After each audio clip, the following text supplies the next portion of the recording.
Hi guys, welcome to Miller's Laboratory. My name is Sue and it is Monday night, and tonight is our last episode of my Headstart Journals series. It has been so much fun. I'm kind of sad to see it come to an end, but all good things must end. And tonight we're going to be finishing up the cover, and I'm going to also show you a couple of other options for covers in case you want to do something different than I am. I'm keeping mine pretty simple. First of all, just let me say I couldn't keep my hands out of her, and she's even fatter than she was before. She's got diabetes. This poor guy, this poor girl, she's so fat. But I just had a lot of fun going through another round, adding a little bit more decoration on the pages and a little bit more collage elements on the tags, and just a little bit of everything. So, all right. So, the first thing I am doing is I am taking some sandpaper, and this is 220 grit. It doesn't really matter. Whatever you have is fine. I just want to rough this up a little bit, and I've already done it some here because my book wasn't that old compared to the others, and I wanted it to look a little more rugged. So I just came in, and you can see where it sort of blurs the dark green a little bit, and I just really like the way that looks. I've already done it on the back too. I'll just do it a little bit up here so you can see. You can sand this as much as you want. You can go right all the way through the color. So if you don't want to do that, then use a light touch, okay? And then just to make it look a little older again, I'm using a little bit of ink, and I'm just kind of going around the edges where the book would be dirty from people handling it. So yeah, this is me using my fingers for stuff. And I'm just going to rub that on just a little bit. It's subtle, but it will make a difference. All right. Now I could seal this too if I wanted to make sure the ink doesn't come off. You can use a spray sealer on there. You can brush something on there if you want to. I'm not going to. I don't really think it's necessary, so I'm not going to do that, but you certainly can. All right. Now the next thing that I want to do is add a fabric element, and I found this upholstery fabric. I actually kind of like the back of it too, and trying to decide which way I want to put this on the book. But I'm thinking I like that it's brown and it goes with this, so I think I'm gonna put it on this way, and I'm just going to wrap it around the top. It's going to be glued right over the stitching where, you'll still see the stitching down here, but not up at the top. I should show you here too. I did use a little bit of lighter ink, this Distress old paper, which is just a really light tan color, and put a little bit on the spine too, because it was very starkly white, and I did that on the inside here too, just because for my book, I didn't want it to be quite so white. Okay. All right. So to apply this, I would just use, this is upholstery fabric, so this is nice and heavy. The glue isn't gonna seep through or anything. I think I want it to come over a little bit more here, a little bit less on the back. I'm just going to use the Fabri-Tac glue and go ahead and glue it down. I try to stay away from the little fringy areas on the edge because I like those to be loose. All right. And then we're just going to put it on there and let it sit for a minute. I think about here. So I'm down just a tiny bit from the very top of the book.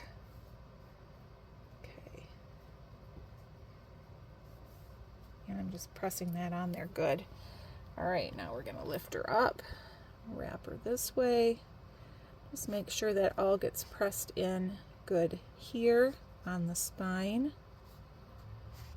and then wrap it right around to the back. And that's like the selvage edge of the fabric, and that's fine with me. I like that. All right, now that's going to take just a few minutes to set up.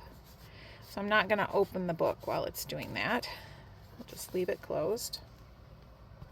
Okay. Now I wanted to put another little bit of fabric on here, and I chose this because it was kind of rustic looking. This is actually just some like cotton crocheted, I think it's crocheted lace that came from Walmart. It's nothing fancy. It doesn't tear very well, so I'm going to show you what I do to get the torn look without tearing something. I use my scissors, but I don't close them. I just leave them open like this, and I pull the fabric right into that, the crotch of the scissors, I guess. The crotch is what it is. And then I just kind of keep pulling like this until it gets, until I've got it all apart. Okay. And it gives you this nice raggedy look without tearing it. So that's what I'm going to have on there on the front right here like that. All right. But when I glue that down, I'm going to go ahead and add something that is going to be the attachment for my dangle. Okay. So to put a dangle on a book, a lot of people will punch a hole either over here or here and put an eyelet in it, and you can definitely do that, and we'll talk about that in a minute and talk about why I don't often do it that way. Let me get into this got this whole little dish of yummies here for things that we're going to put on it, but I had a pin. Okay, so I have this safety pin, and this is a pin that doesn't have the little loopy thing here. I don't remember where I got this. I don't remember. I'm sorry. You can buy these somewhere. All right. And I just opened it up pretty far and slid some beads and that little bird bead on there so that those will be at the top of this little piece. So they're, and then this piece is the bottom will go through the fabric. So I'm going to go ahead and pin this to my fabric where I think I want it to be. And then we'll just check and make sure we like the placement.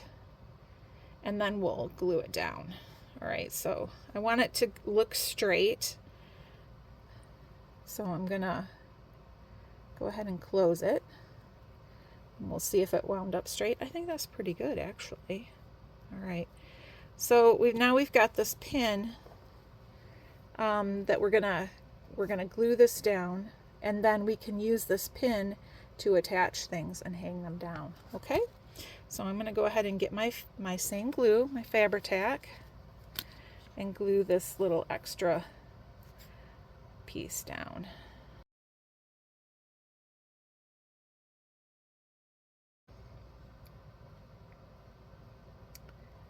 All right. She's so fat that the angle's not good. I need to put something underneath her here. Let's find something. I'll just prop her up on these ink pads for now. There. That's a little easier to see. All right, so what you're looking at right now is just a picture of the elements that I assembled to attach to my little pin. So I'm trying a new setting with my camera here, hoping that zoomed in really close like this, you'll be able to see a little bit better. So the first thing that I'm going to attach is this little owl. This little owl, he is a metal charm, and he came on that sort of brass colored jump ring, and then I added the gold one there. And I'm going to attach that right here where I have this little opening where that pin is. So we'll grab our pliers here. I only have one set of needle nose pliers. The other ones are round nose, but they'll work. They'll work just fine. And this is a little tricky for me because usually when I do close work like this, I I take off my glasses and I stick my face right up against the work, but obviously I can't do that for a video, so bear with me if I fiddle around here a little bit. We're just going to get that right up and through. Sorry if my hand just gets in the way.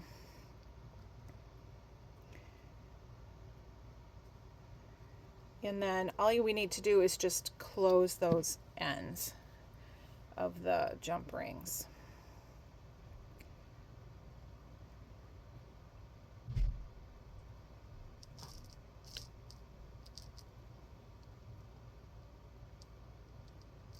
Good. All right. And he's upside down, but we'll flip him. There he is. He's so cute. All right. This is a little unstable here on the ink pad. Let's move that up just a little bit. All right, the next thing is this nice long dangle that I put together. Yeah, you can see that really good. So this is one of those fishing things that you can buy.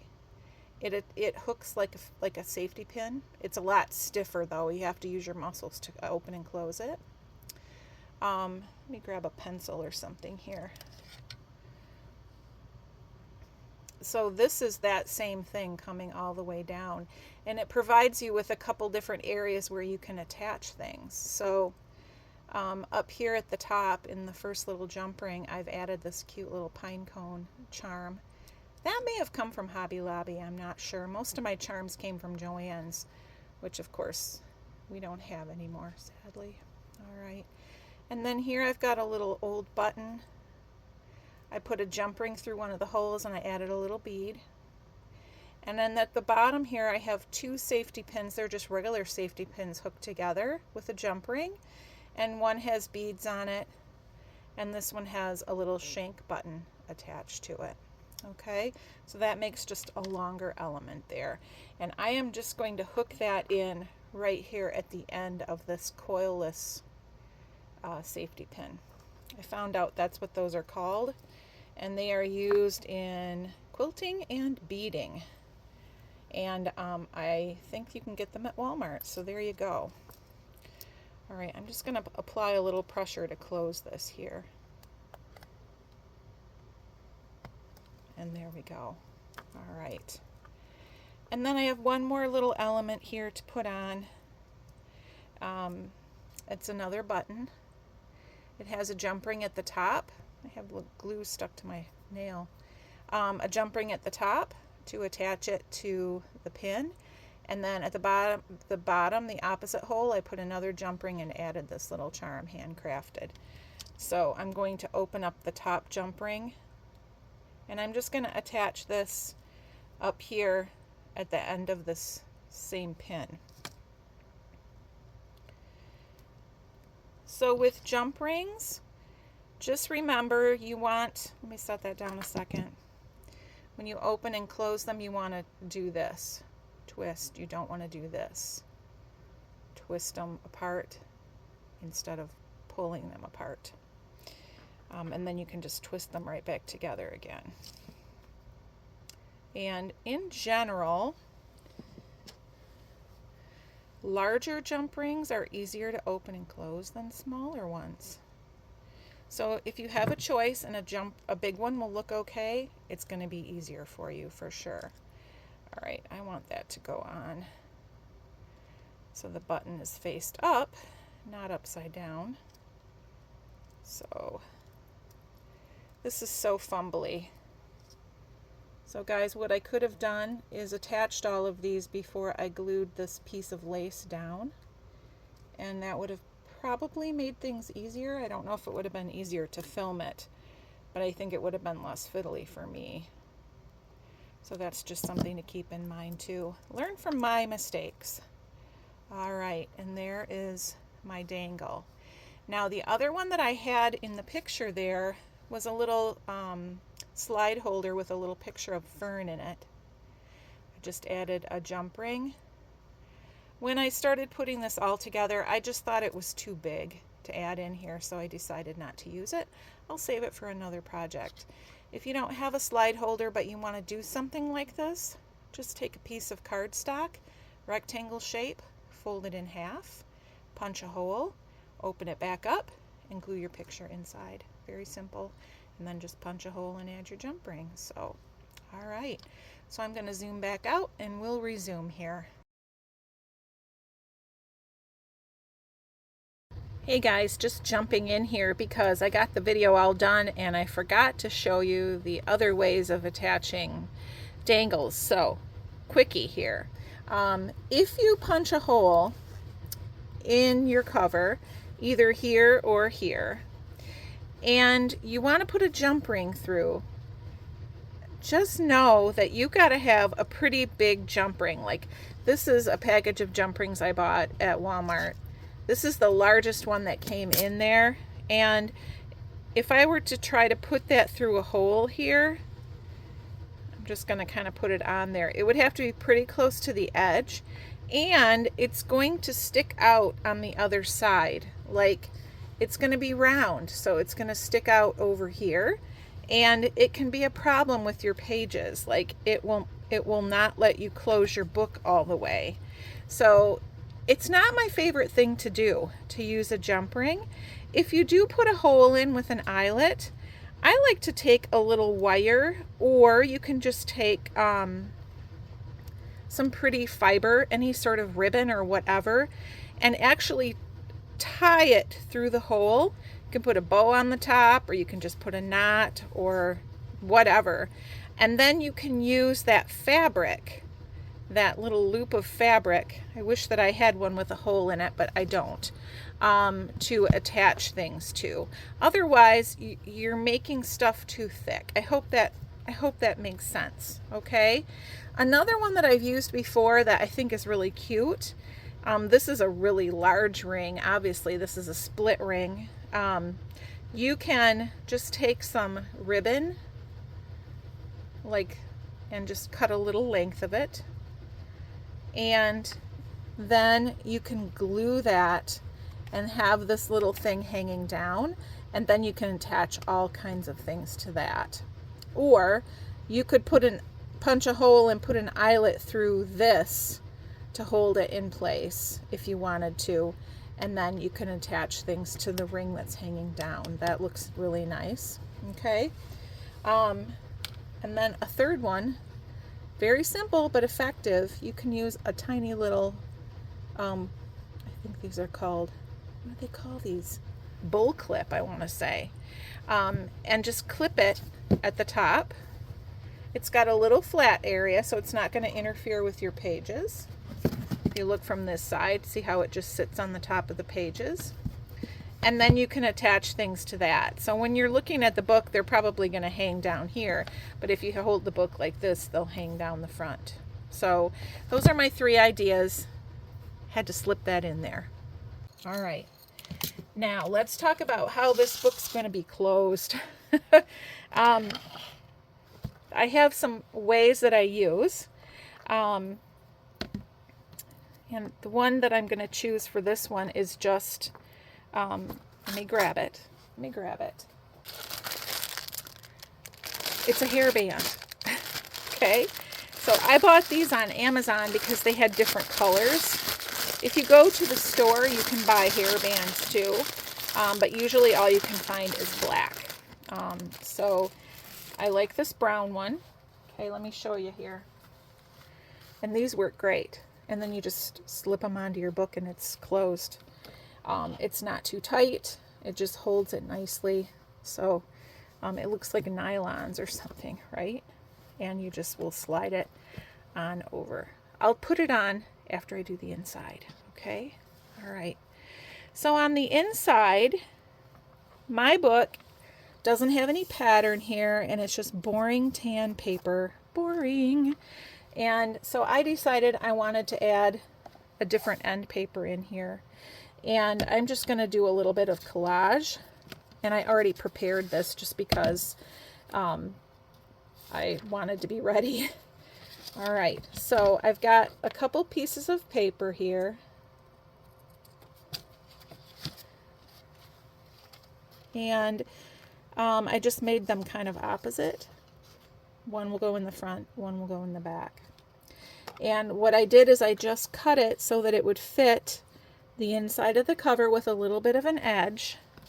And then I was very careful when I made these books that I left this fringy edge loose. I really tried hard not to glue it down, so that if you wanted to do this, you could slip it right up underneath that fringe. So it'll slip right under there like that, and we'll just glue it down, okay? Really easy peasy, and it makes a really cute, different, more interesting inside, okay? You want to get a really good coverage on this, especially if you're going to attach a pocket in there, especially a pocket, because you want it to be, you don't want it to pull away from the cover. And then I pulled out this book plate, which I may or may not put in there. It kind of blends. But I could cut it out and put it on a different background or something. So not sure about that yet. But you can put a book plate in there. I hope everybody got the page with their book that comes in the Reader's Digest that says, you know, they always give you a page where you can write your name. So you can cut that out and use that too. Okay. All right, let's go ahead and put this guy in the back.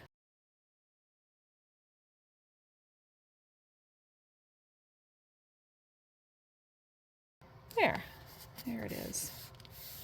Okay, all right, I think that looks really nice. All right, okay, so I'm gonna go ahead and sign this book because I'm gonna call this done. I'm gonna sign it right here. Oh, not with that pen, I'm not. What?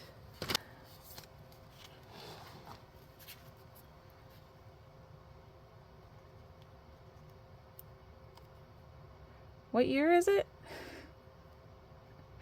25. Okay. All right, there we go. Okay. And then let's just put our little hairband on there. Okay.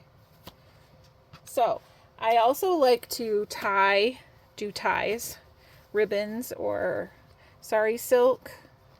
Strips of fabric are really nice, just to tie around there. The other thing I do, and I didn't make any of these to show you, I should have, is make a little belt. So, do you guys know what D-rings are? They're just like a, let me see if I can grab them out. All right, so I'm just going to make this with glue really fast so you can see it. Okay, here's our strip of fabric. It's long enough to go all the way around the book. Okay, I'm going to take my 2 D-rings and I'm going to put them in the end, and I'm going to sew this. Ideally, you would sew it. I'm not going to right now. I'm going to glue it. Okay. You could also use like an eyelet or something there to hold it. A couple of eyelets would be cool. Okay. Well, we're just going to make this quickie quick. Okay. All right. And let me just hold that so it sets up good.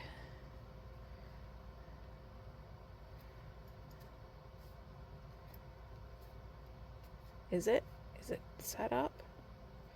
Pretty good. Okay. All right. So there it is. Very unexciting.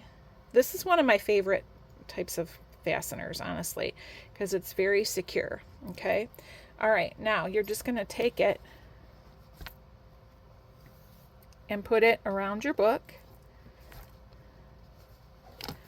like this.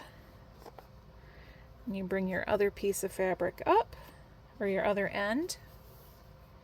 Okay, you're going to go through both rings like this, and then you're going to flip that one and just go through the back one and pull it, and it will tighten and it will hold.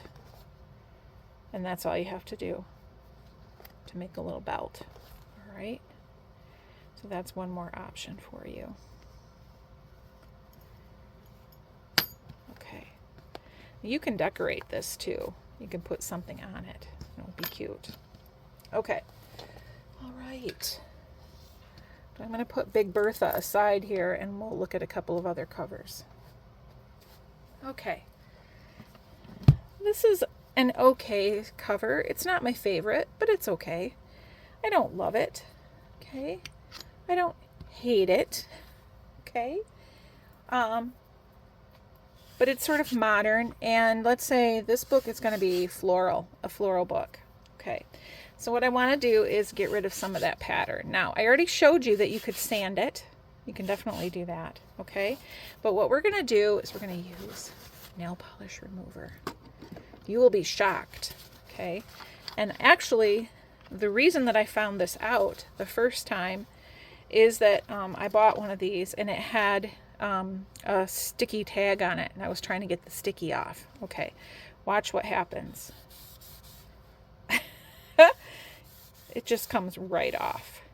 Okay, so if you don't want this to happen to your book, then keep nail polish remover away from it. Okay, you can take off as much or little as you want, and I sort of like it to be a little bit uneven. So some areas it's like totally taken off and some less.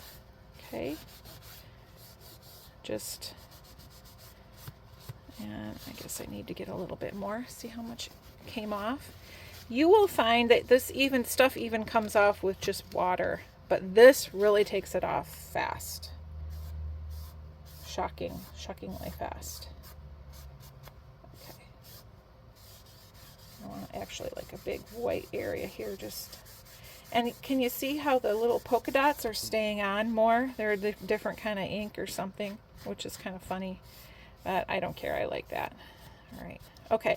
So there's that. Now, this is actually the back of the book. I already did the front. See, here's the front. It's got this pretty sort of peachy cover with the pinkish red, and I thought it was so lovely. Okay. So here's another way we can decorate our cover, and that is we're going to put an image on here. What I have here are 2 flowers. Okay. And what this is a piece of tissue paper. I took and I ran my glue stick all the way around the edge, just around the very edge of a piece of printer paper, and I also just did one little swipe down the middle because I knew I was going to do 2 smaller images. So the tissue paper is glued down on here, okay, and then I ran it through the printer and it printed these on there. It prints really nice. Now the tissue paper that I have here has a little bit of a sheen to it, and I don't know if that makes a difference, but it does work really well. I think that if you use the really newspapery sort of matte tissue paper, your ink might run. So, experiment with it and see how it works. All right. So after I printed these out, then I took and coated them twice really good with, I used this satin clear enamel, some sort of clear sealer. You can use whatever you want. I have different kinds up here in my cupboard. I've got this one made by Plaid. I've got this, which is a thicker, shinier glaze one. You don't need a super thick coating on it. But whatever you have, some sort of a spray sealer, and give it a good spray, because we want that ink to set, because now we're going to be gluing this onto the cover and we don't want it to run. We don't want the ink to run. Okay, so I'm going to cut these out because I don't know which one I want. I think I want this one, but I'm not sure. And it's easier to cut these while they're still on the paper. So I'm just going to start cutting this out, and I will speed this up a lot. You don't have to cut super close. I am cutting kind of close, but the tissue paper is really just going to disappear when you glue it down. So you don't have to do the little pieces in the middle, really. It doesn't matter. Yeah, that's going to be really, really pretty. All right, now I'm going to just take the paper off the back. It's just only stuck a little bit from where the sealer uh, soaked through. And look how pretty that is. It's going to look like it was painted on there. And I like how you can still see the little polka dots. I just think that's lovely. Okay, so you can use Mod Podge. I like to use matte gel like this, gel matte medium. That's just my preference, but you can use anything that you like. And let me grab a little brush here. I'm going to put this all over the cover, and then I'm going to glue the flower down. So we'll just quick get a coat of this on here. This will help to seal everything too. All right, we're just going to lay our rose down. Sure, get it where you want it. Now you could leave like a space at the top if you want to put something else up there. I might want to put a little book plate on this one, so I'm going to leave that like that. Okay, and we're going to go ahead and put another coat right over the top. This is the scary part. Did you put enough sealer on there so that it doesn't run?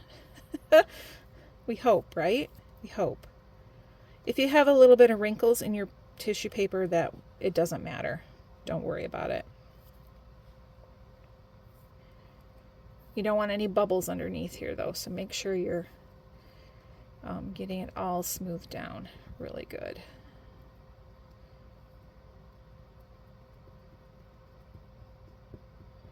Those little bubblies. And all the way to the edges. Okay, isn't that pretty? All right, so we'll check back in a minute and see what that looks like all dry. I'm gonna set this guy aside. Okay, this one we're gonna do a little bit more to. This one has this orange cover, which I do not love. I don't hate it. Again, I like the pattern, but it's sort of bright. So we could sand it again. We could put the nail polish on there, but we're giving you other options. So I'm going to do a little dry brushing on here with some gesso. Okay, so gesso is just white. And I'm only getting a tiny bit on there, and we're going to brush it on.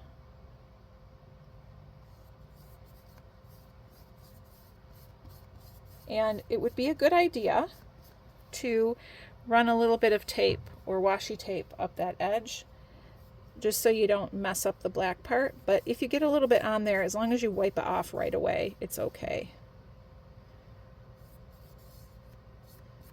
Okay.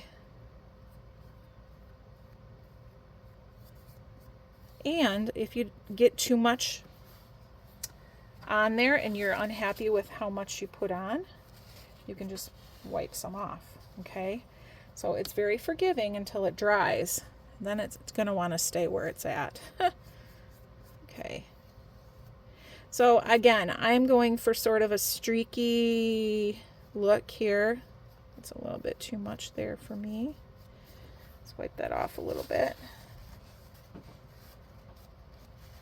Just muting that color down a little bit. And then I'm going to turn it this way because I'm not going to take the time to tape it, and I'll be a little bit better at getting right along that edge with if I have it this way. All right.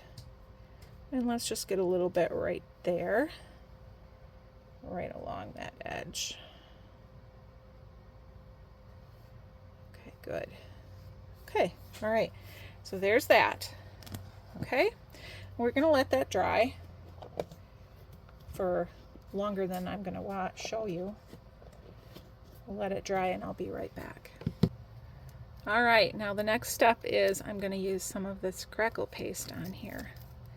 And we're gonna get this really distressed looking plastery sort of book, which is kind of cool. This is really fun stuff. I'm just using one of these little spatulas.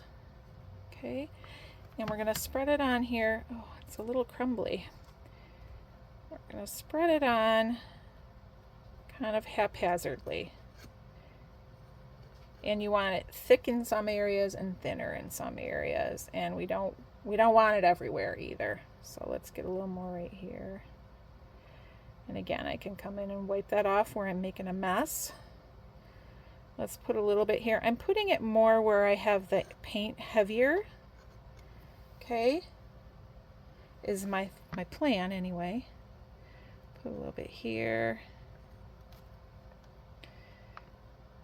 Up here.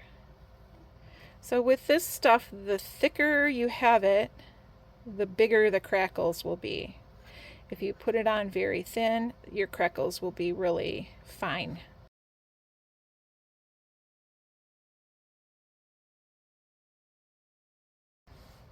And I will just say, you do want to clean your tools off. This stuff is amazing. It sticks so well. Like if you don't get it off your spatula while it's wet, it's really a struggle to get it off. So I'm going to go wash that off and I'll be right back. Okay, here we are. I went and ran this under the hair dryer. And I don't know if you guys can, if that wants to focus on there.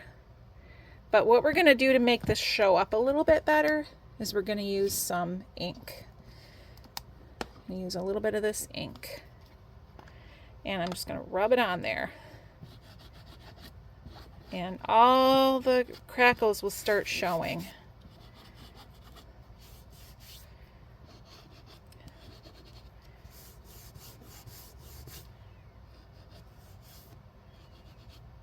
Especially down here. I'll hold it up and show you in just a second after I get the